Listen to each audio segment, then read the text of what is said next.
Hey guys, it's your girl Rose with Outside the Box, and today we're going to talk about auto buying. Okay, I'm going to get right down to the skinny after I have my sip of coffee. This is take 4. Okay, hold one moment. Nothing like coffee in the morning. Cut down my warmer because it's on my desk. Okay, so anyway, I want to buy a car. Not me, but this is what I hear from people. I was at the dealership yesterday having some, Pearl had a checkup. You know, Pearl is my car. She had a checkup, and so they did find a hose for the oil leak hose. Because I told them, I said, I'd be adding oil for to Pearl. And they said, that's because there's a leak there. So they ordered the hose. So I didn't spend a dime. So don't come at me talking about some roads you spent money on, whatever, Blackout Friday. I did not. The hose will be in next week. So now, a lot of people want to buy a car. And I was looking at quite a few in the showroom yesterday. And I was sitting there going, this ain't the time. But who am I to say? And dealerships have to make money, and salespeople, they got to make that money too. So I'm not knocking anybody, but your hustle, baby. Okay? But this is the deal. I know that for every $1,000 on a car, on the price of a car, add $20 to it. Okay, so I'm going to make it easy for you. As I was sitting there, I went on Google search, and everybody got Google. You got a phone, and you can type in auto loan calculator, okay, and get a price of a car. So I'm gonna give you some examples. You go in, $50,000 car. Got my paper here. $50,000 car with $2,000 down. No trade in, okay? I'm not doing a trade in. My score is 670 to a 699 at 10.5%. That car note is going to be $1,230.59. Knock me over with a feather, okay? $50,000 car. You're going to pay more than that for that car, okay? Now, this is on a 48-month purchase. So you're going to be paying for the car for 4 years. Are you ready for that? That's a lot of money.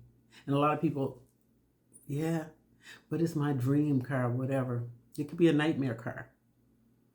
I'm just saying, because when you first buy a car, and I bought many of them, that first few, I'd say the first year, you good. You're feeling like, ooh, I love this car. I love this car. And then after that, you start looking at, give them the Prince side eye. You know what I mean? It ain't all that it's cooked up to be. Because now you've got maintenance and whatnot. Now, some things, of course, are under warranty, but there are a lot of things that are not. Okay? There are a lot of things that are not over those 48 years or more. Okay? And I'm going to say or more because this is what they'll do. They hit you with that 1230, and you go, whoo, that's a lot. Well, you know what? We can make this comfortable for you. Well, first they go back and tinker around a little bit like they're making some hell of a deals. Car dealers, don't get mad at me, okay? Anyway, they come back and they go,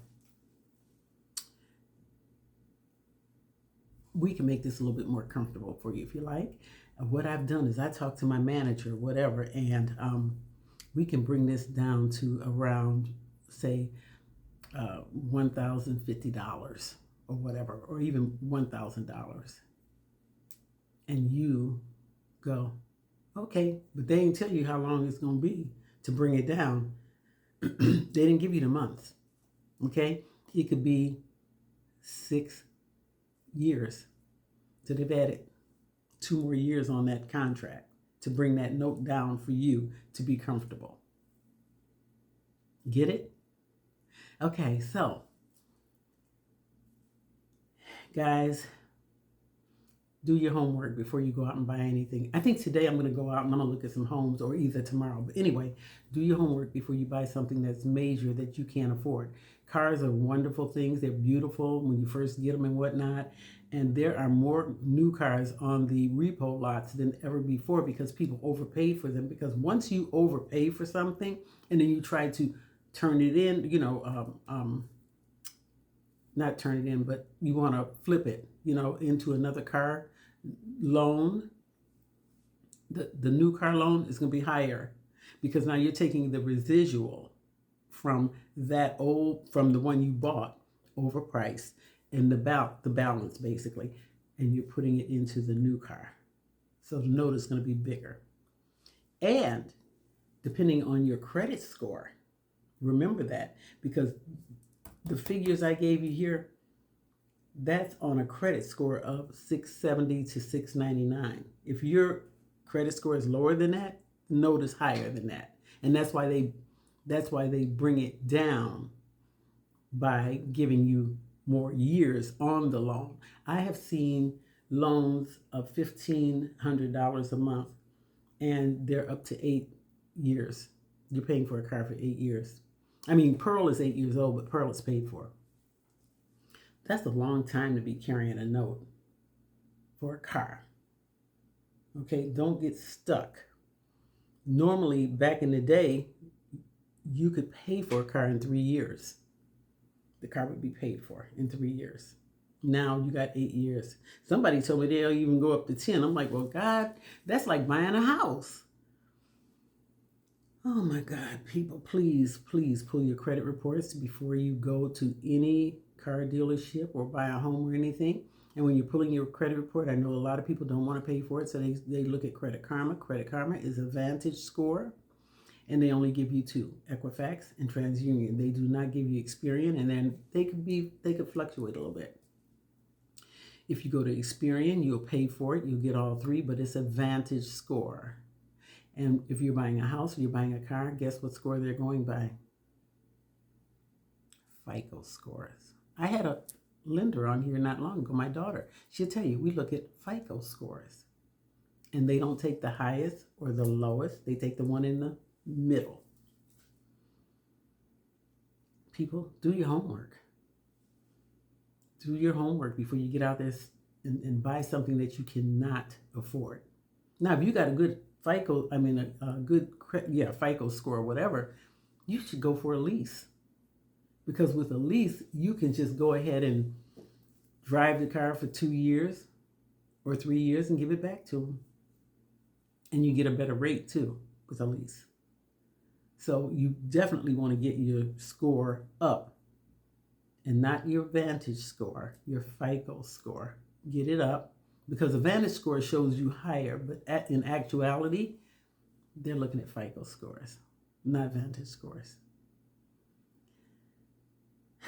As well, remember, the higher the car, with all cars anyway, but the higher the car, the higher the maintenance is on the car. So you're not going to be rolling into Jiffy Lube to get your car oil changed most of the time, depending on your car. Although I've seen some people do it. I mean, now, depending on the car, it depends. You can do that. I know Pearl takes full synthetic oil, and full synthetic lasts longer than regular oil. I keep my baby greased up. Okay, it's like putting some Vaseline on. No, I'm just kidding you. But yeah, so I just put tires on her last year. Tires were $1,200. Michelin. I like that software. Okay. Anyway, brakes. I did brakes on her last year. That's $400 or $500. You can't ride a car around and not maintain it. So you get yourself a $50,000 or $60,000 car, be prepared to maintain her. Or her. We always say her. Okay, because it's not going to be easy. Nothing right. Take care of her. Okay, and the older they get, the more they're going to need. Just like older people need more medication and whatnot. I'm just saying. Anyway, I'm going to let you guys go. So now you know how to shop for a car. And I'm going to wish you well. Okay, but just don't go out there and overbuy something that you can't afford. Look at the numbers. Don't be afraid to whip out your phone at the table and start pulling up stuff so that when they come back and tell you about this or that, or they come back and say, oh, I brought my manager back, which is not the manager, it's somebody that can help push the sale to get them over the, and they split the deal. And my thing is, unless I'm talking to that man back there behind the desk, that ain't the manager to me. Anyway, okay, so you're going to see me here, of course, subscribe here, wherever, at what? Denied Credit Consulting at Rose Jones Outside the Box. Later.